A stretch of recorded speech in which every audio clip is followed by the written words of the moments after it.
Hello பாருங்கள், இன்றைக்கி ஒரு சிம்பிளாக ஒரு வடகரி செய்கிறேன். அது எப்படி செய்கிறேன்னு பாருங்கள். அதுக்கு வேணுன்ற இன்க்ரீடியன்ஸ் பாருங்கள்.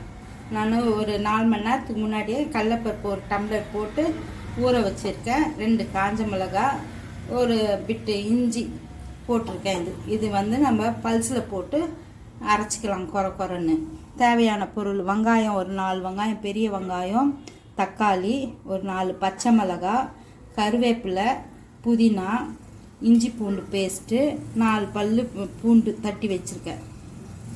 இது பிரிஞ்சி இலை, ஏலக்காய், லவங்கம், பட்டை, சோம்பு தாளிப்புக்கு. இப்போ நான் அதை பல்ஸில் போட்டு எடுத்துன்னு காமிக்கிறேன். பாருங்கள், அது குறன்னு மிக்சியில் பல்ஸில் போட்டு எடுத்துன்னு வந்துட்டேன். இப்போ இதுக்கு கொஞ்சம் சால்ட்டு சேர்த்துக்கின்னு பிசைஞ்சிக்கின்னு இங்கே பாருங்கள், ஸ்டவ்வில் ஒரு தவா வச்சுருக்கேன். நான் ஆயில் போட்டு பொக்கடா மாதிரி கூட செஞ்சு செய்யலாம் வடகரி. ஆயில் ரொம்ப யூஸ் பண்ணக்கூடாதுன்னு நான் தவா வச்சு அதை அடை மாதிரி சுட்டு அதில் செஞ்சு காமிக்கிறேன். பாருங்கள், சூடு ஏறிடுச்சிங்க தவா. இப்போ கொஞ்சம் ஆயில் சேர்த்துங்க.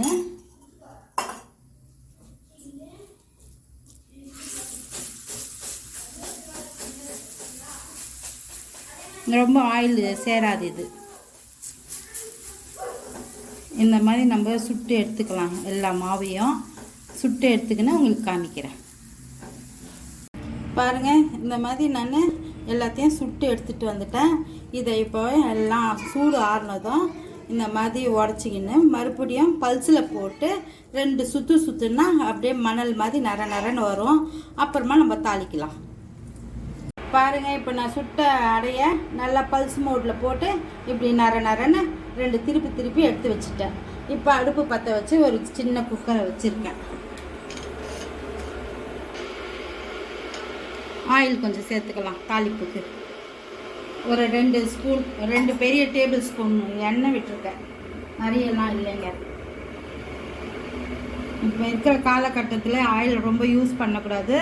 அதனால தான் நான் அடை மாதிரி சுட்டு வடகரி செய்கிறேன்.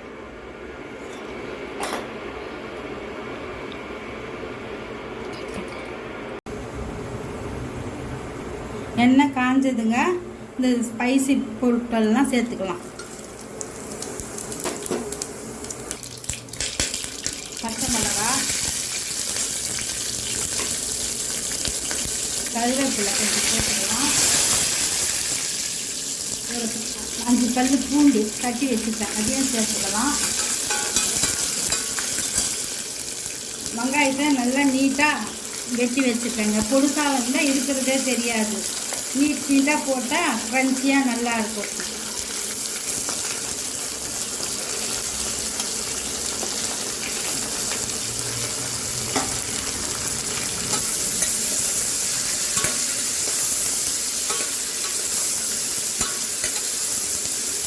நல்லா வதக்கிக்கலாம்.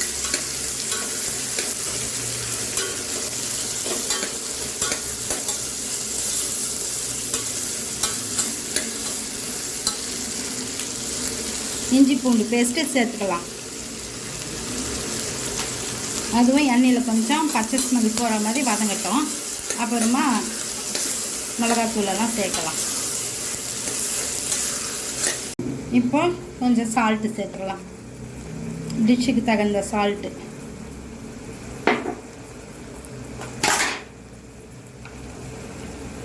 மஞ்சள் பொடி, தனி மிளகாய் தூள் கொஞ்சமாக தான் சேர்த்துக்கேன்.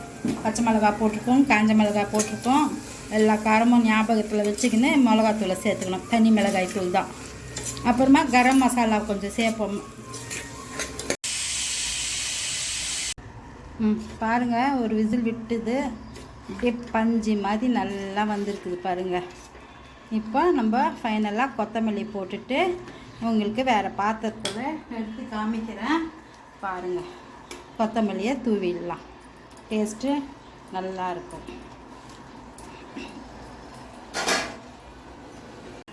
பாருங்கள், வடகரி நல்லா வந்திருக்கு. தமிழ்நாட்டு ஸ்டைலு செட் தோசை வடகரி இடியாப்பத்துக்கும் சாப்பிட்டுக்கலாம், பூரி சப்பாத்தி நம்ம இஷ்டம்தான். இந்த பக்கத்துலலாம் செட் தோசைக்கு ஈவினிங்கில் போய் கேட்டோம்னா செட் தோசைக்கு வடகரி தான் தருவாங்க. பாருங்கள், செஞ்சு சாப்பிட்டு கமெண்ட்ஸில் கமெண்ட் பண்ணுங்கள், சப்ஸ்கிரைப் பண்ணுங்கள். நெக்ஸ்ட் ரெசிப்பியில் உங்களை நான் மீட் பண்ணுறேன். தேங்க்யூ.